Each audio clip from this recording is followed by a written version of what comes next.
कहानी अभी रहती है। हमने दरमियान में एक ब्रेक लगाई, इंटरिम डिविडेंड पे आके हम रुक गए थे। क्यों रुक गए थे? क्योंकि इंटरिम आता है दरमियान में, और दरमियान में हो जाती है कंफ्यूजन। कैसे कंफ्यूजन होती है इंटरिम में?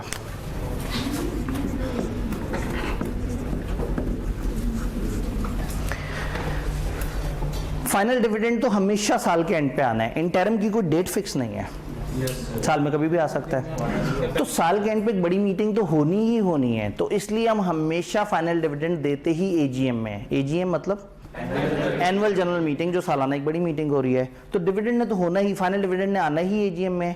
इंटरिम डिविडेंड जब दरमियान में आएगा तो इसके लिए शेयर होल्डर्स की दोबारा से बड़ी मीटिंग करवाना मुनासिब नहीं है। तो ये रिकमेंड भी डायरेक्टर्स करते हैं और इसको अप्रूव भी डायरेक्टर्स ही करते हैं।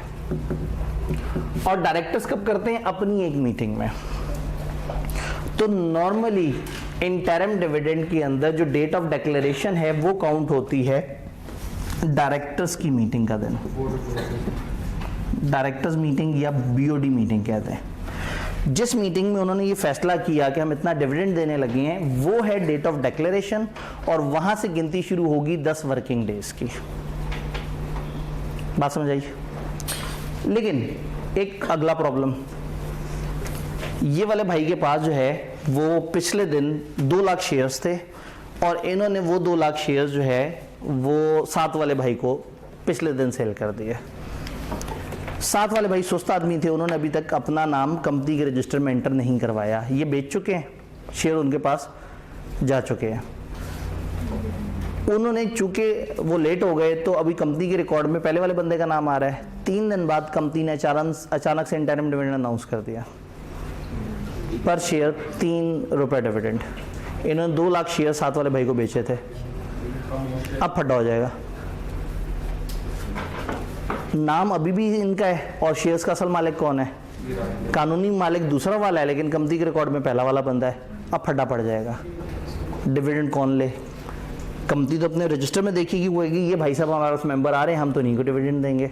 वो दूसरा रोता हुआ अदालत पहुंच जाएगा, कहेगा भाई मैं खरीद चुका हूँ, ये देखो कागज पे लिखा है, ये शेयर्स का मैं मालिक हूँ। तो इंटरिम डिविडेंड चूंकि अचानक से आता है, तो लोगों ने प्लान नहीं किया हुआ होता। फाइनल डिविडेंड तो सबको पता है एजीएम पे आना है, एजीएम के आसपास लोग शेयर होल्ड कर लेते हैं, बेचते नहीं है। और अगर खरीदो फरोख्त हो तो इमीडिएटली उसको अपने नाम पे शिफ्ट भी करवा लेते हैं। लेकिन इंटरिम ने अचानक से आना है, और अचानक से पता नहीं किसका नुकसान है किसका फायदा हो जाना है। तो some time this is allowed कि अगर आप चाहते हैं तो आप अपने पब्लिक को नोटिस दें कि हम बुक्स क्लोज करने लगे हैं। बुक्स क्लोज करने लगे हैं। फर्ज करें आज आप कह दें कि हम 8 दिन बाद अपनी बुक्स बंद कर देंगे। आप कहते हैं जी हम 1 नवंबर को हमने कहा कि हम अपनी बुक्स बंद करने लगे हैं, 9 नवंबर से लेकर 18 नवंबर तक हमारी बुक्स बंद रहेंगी। उस दौरान हम डिविडेंड की कैलकुलेशन करेंगे और उस दौरान हम डिविडेंड को पे करने की कोशिश करेंगे। तो जिन हजरात का हमारे पास रजिस्टर में 9 नवंबर की सुबह 9 बजे नाम आ रहा होगा, उनको डिविडेंड मिल जाएगा, बाकियों को डिविडेंड नहीं मिलेगा। ये अनाउंस कब किया? 1 नवंबर को। इसका मतलब है 1 नवंबर को उन्होंने अपनी मीटिंग कर ली और मीटिंग में फैसला कर लिया कि हम डिविडेंड देंगे इंटरिम, लेकिन उन्होंने एक पब्लिक अनाउंसमेंट कर दी कि हम अपनी बुक्स बंद करने लगे हैं, और वो बुक्स बंद होना शुरू होंगी 9 नवंबर से। तो इस दफा डेट ऑफ डिक्लेरेशन काउंट किया जाएगा 9 नवंबर को, और जो 10 वर्किंग डेज की गिनती शुरू होगी वो 9 नवंबर से शुरू होगी। तो इसका मतलब ये हुआ कि इंटरिम डिविडेंड के केस में 2 सिनेरियो बन गए। एक सिनेरियो जिसमें बुक क्लोजर नॉट अनाउंस, और दूसरे केस में book closure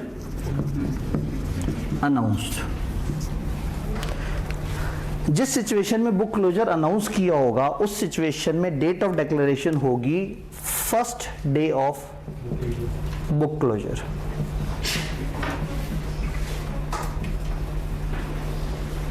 start of book closure, commencement of book closure. दोबारा सुन लेते हैं बुक क्लोजर क्या चीज है। कंपनी को अपने बहुत सारे कॉर्पोरेट एक्शंस के लिए ना बुक्स बंद करनी पड़ती हैं। फॉर एग्जांपल, हम प्री रिजल्ट में बच्चों से कहते हैं कि हाँ भाई आप आ जाओ, आप एडमिशन ले लो, हम आपको एडमिशन के साथ आपकी किताबें आपको आपके घर भेज देंगे। ऑनलाइन वाले स्टूडेंट्स को, फिजिकल वालों को कहते हैं हम आपको क्लास में दे देंगे किताब। अब ऑनलाइन बच्चे एक खास टाइम तक हमारे पास एनरोल हुए, उसके बाद क्या हुआ, अब हमने किताबों का हिसाब किताब करना है, उसकी लिस्टें बनानी है, उसके पैकेट बनाने हैं और वो सारा कुछ करके डिस्ट्रीब्यूट करना है। अब पता ये लगे कि जनाब हम अपनी किताबें बना रहे हैं, सारा कुछ करके अभी डेटाबेस में देखा इतने बच्चे, उनके नाम वगैरह लिखने शुरू किए, और जनाब अगले दिन जब हम किताब भेजने लगे तब देखा तो उसमें 25 और नाम आए हुए थे और 3 बच्चे रिफंड लेके जा भी चुके थे।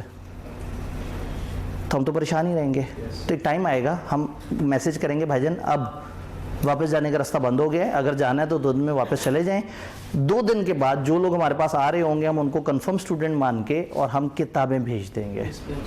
तो फिर क्या होगा, हम फिर बुक्स क्लोज कर देंगे। अब अगर एक बंदा आके कहेगा मैंने माइनस होना है, एक कहेगा मैंने प्लस होना है, हम कहेंगे अच्छा तुम्हारी बाद में बारी आएगी, अभी अब तक जो रजिस्टर थे हम सारे उन बच्चों को किताबें भेजने लगे हैं, फिर उसके बाद 5-6 दिन बाद देखते हैं कि तुम्हें किताब किस तरह से भेजें। वरना क्या होगा, अगर आप इस तरह का प्रोसेसिंग टाइम नहीं रखेंगे तो आपका रजिस्टर हर वक्त अपडेट होता रहेगा। तो कंपनियों में तो ये कई दफ़ा होता है, कंपनी ने नोटिस भेजने होते हैं, रात शेयर होल्डर कोई और है, अगले दिन कोई और है, 1 घंटे पहले कोई और मेंबर था, 1 घंटे बाद कोई और मेंबर था, तो वो तो सुबह बैठ के जब नोटिस बनाना शुरू करेंगे और कंप्यूटर से प्रिंट निकालेंगे तो शाम तक 27 वो नोटिस निकल आए होंगे जो लोग एग्जिस्ट ही नहीं करते अब। तो कंपनी इज अलाउड कि वो साल में कई दफ़ा बुक्स क्लोज कर सकती है। पूरे साल में आप 30 तकरीबन ऐसे दिन रख सकते हैं जिसमें आपकी बुक्स बंद हो, और ज़रूरत पड़ने पे आप उसको मज़ीद और 15 दिन भी एक्सटेंड कर सकते हैं।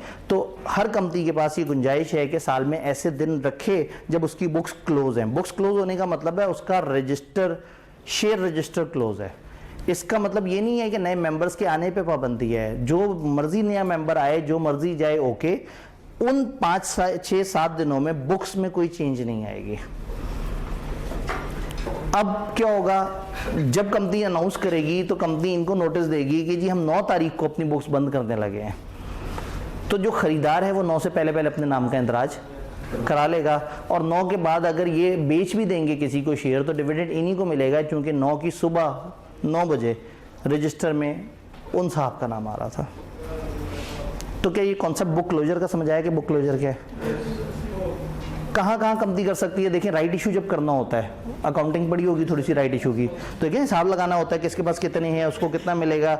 अब आप ये सारा हिसाब किताब करके राइट लेटर बना के बैठे हो, पता लगे 200 मेंबर तो अब हैं ही नहीं जो 2 दिन पहले थे, तो आपको अक्सर बुक्स बंद करनी पड़ती है राइट इशू के लिए, बोनस इशू के लिए, डिविडेंड के लिए, नोटिस भेजने के लिए, मीटिंग में बुलाने के लिए।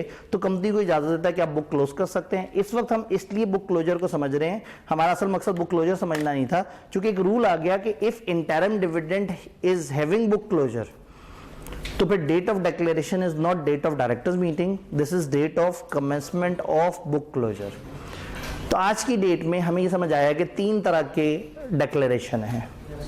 फाइनल डिविडेंड के केस में date of AGM is equal to date of declaration, 10 working days वहां से शुरू होंगे। इंटरिम डिविडेंड नॉर्मली डायरेक्टर्स की meeting normally, and interim dividend with book closure, date of commencement of book closure. क्या ये बात समझ आई?